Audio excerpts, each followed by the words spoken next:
Les problématiques environnementales sont une réalité aujourd'hui en Guadeloupe. Il y a une nécessité que chacun entreprenne une action, que ce soit une action à la fois citoyenne et municipale.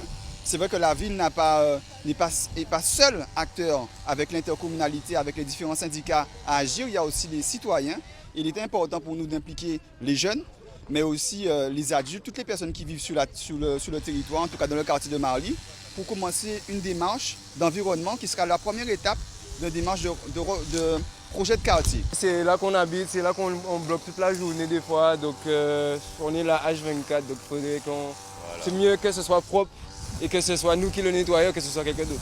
Comme je fais partie du service à des véhicules de Sainte-Anne, donc on organise cette manifestation. Et du coup pour nous, c'est important de participer, d'être vraiment actif dans l'action qu'on organise, c'est normal. Donc c'est pour ça que c'est avec plaisir que j'y participe. Bon, moi je fais en sorte que ça n'arrive pas, donc j'espère que d'autres vont prendre conscience que jeter des ordures partout au bout d'un moment, ça c'est des ordures de plusieurs années. Hein. Donc là on a une montagne d'ordures d'au moins 2 ans là, donc voilà, c'est à force de jeter. Tout le temps on dit on va ramasser, on ne ramasse jamais, donc voilà.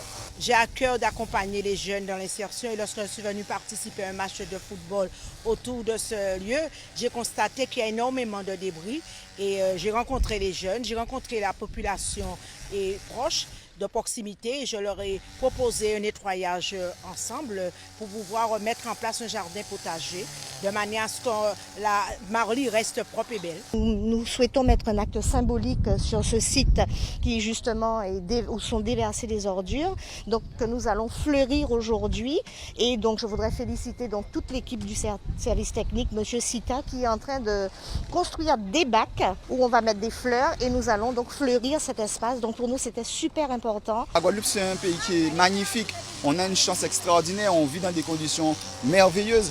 Alors vraiment si je peux faire profiter de cet appel et de vous montrer l'exemple de ces citoyens, de ces habitants, de ces élus, de ces administratifs, de ces techniciens qui sont venus nettoyer le terrain, j'appelle la population un peu plus au maximum de respect, de bienveillance par rapport à notre territoire parce que c'est pas pour demain, avant on disait c'est demain, on voit déjà les conséquences du changement climatique. Donc travaillons pour aujourd'hui qu'on ait une meilleure situation environnementale.